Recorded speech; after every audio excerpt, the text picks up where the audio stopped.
আল্লাহ পাক বলছেন লাইসাল বেররা, কোনো নেকি হবে না, কোনো সোয়াব হবে না। লাইসা মানে হবে না, বেররা মানে সোয়াব বা নেকি, নেকি বা সোয়াব হবে না।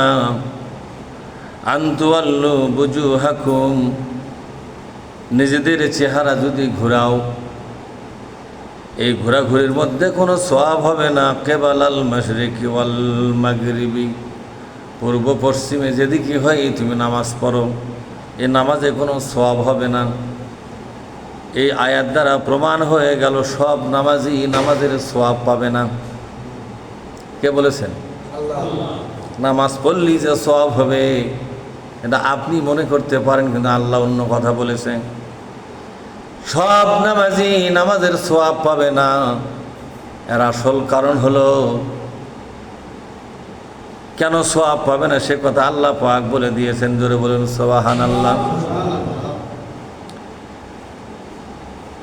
ওয়ালাকিন্নাল বিররা মান আমানা বিল্লাহ, সওয়াব হবে তখনই যখন নামাজি আল্লাহর প্রতি বিশ্বাসী হবে।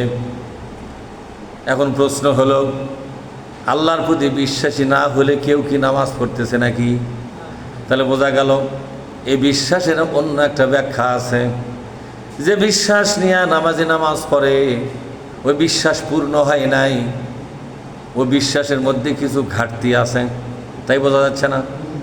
এই জন্য যাদের বিশ্বাসে একটু ঘাটতি হবে তাদের নামাজটা বাতিল হয়ে যাবে। এই বাতিল করে দিবেন কে? আল্লাহ নিজেই বলেছেন, যেদিকে হয় তুমি নামাজ পড়ো, সব নামাজে আমি দাম দেব না। কিছু কিছু নামাজ আছে সেই নামাজের কোনো মূল্য আমার কাছে নাই, মূল্যহীন নামাজ হবে এটা। লাইসাল বিররা মানে এটা মূল্যহীন। লাইসাল বিররা মানে কি? মূল্যহীন। যেদিকে হয়ে তুমি নামাজ পড়ো, কাবা শরীফের পশ্চিমে যারা আছে তারা তো পূর্ব দিকে নামাজ পড়ে, আবার কাবা শরীফ থেকে আমরা যারা পূর্ব দিকে আসি তারা তো পশ্চিম দিকে হয় নামাজ পড়ি, ঠিক না? আল্লাহ পাক কি বললেন? পশ্চিম দিকে হয় নামাজ পড়ার পূর্ব দিকে হয় নামাজ পড়ো, এগুলো নামাজের কোনো কল্যাণ নাই, সওয়াব নাই। এ নামাজটা হলো মূল্যহীন নামাজ, এর কোনো মূল্য নাই, এর কোনো। তাহলে এই কথার দ্বারা বোঝা গেল প্রত্যেকটা নামাজের ব্যাপারে আমাদের খেয়াল রাখতে হবে কোন নামাজটা মূল্যহীন আর কোন নামাজটা মূল্যবান। যে নামাজটা মূল্যবান সেই নামাজে আমাদের পড়া লাগবে, আর যেটা মূল্যহীন হবে এটার পিছনে জীবন শেষ করে দিয়েও কোনো লাভ। মরা পর্যন্ত মূল্যহীন নামাজ পড়লে এ নামাজ দিয়ে পরকালে কোনো জান্নাতের ফায়সালা হবে না। আল্লাহ পাক বলছেন নামাজের মূল্য পাবার চাও, নামাজের মূল্য পেতে গেলে আল্লাহর প্রতি তোমাদের বিশ্বাস প্রমাণ করতে হবে। আল্লাহ পাক বলছেন আমাকে বিশ্বাস করতে গেলে সর্বপ্রথম নামাজে আমাকে যে নামে তোমরা ডেকেছো সেই নামটা তোমার কাজে কর্মে প্রমাণ করো। আলহামদুলিল্লাহি রাব্বিল আলামিন।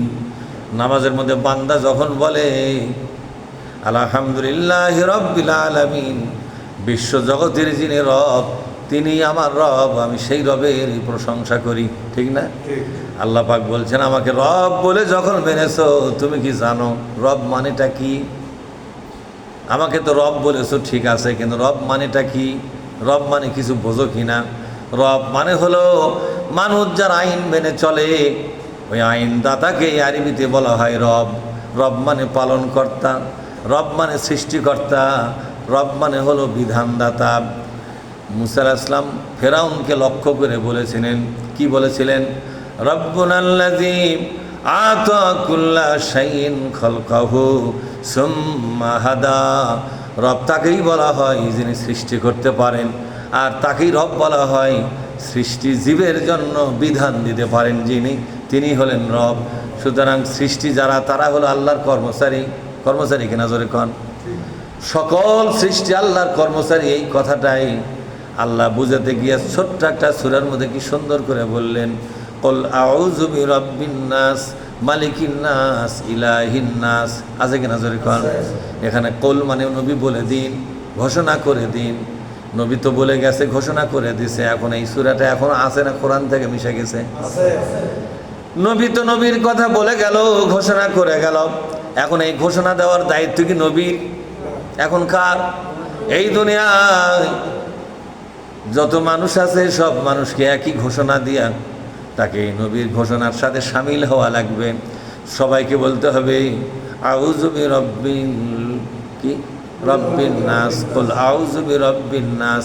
আমি ঘোষণা দিলাম এই দুনিয়ার সব মানুষের একজন রব আছে, তার নাম কি?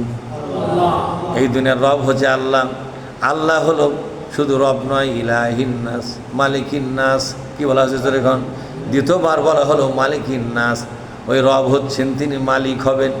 মালিক মানে হলো রাজা। মালিক মানে কি? আল্লাহ যদি রাজা হয় তাহলে আমরা কি? আমরা হলাম প্রজা। এক প্রজা আর এক প্রজার রাজা হবে নাকি? তাহলে তো রাজা অনেকগুলো হয়ে গেল। বলেন তো রব কয়জন হলে ভালো হয়? একজন রব হলে ভালো হয়।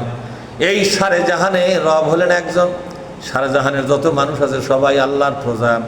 প্রজাদের কাজ হলো আল্লাহর হুকুমগুলো মেনে চলা। প্রজা মানে হলো কর্মচারী। প্রজা মানে কি? কর্মচারী। কর্মচারীর কাজ হলো আল্লাহ যা বলেছে, মালিক যা বলেছে, রাজা যা বলে দিয়েছে সেটা মেনে চলা।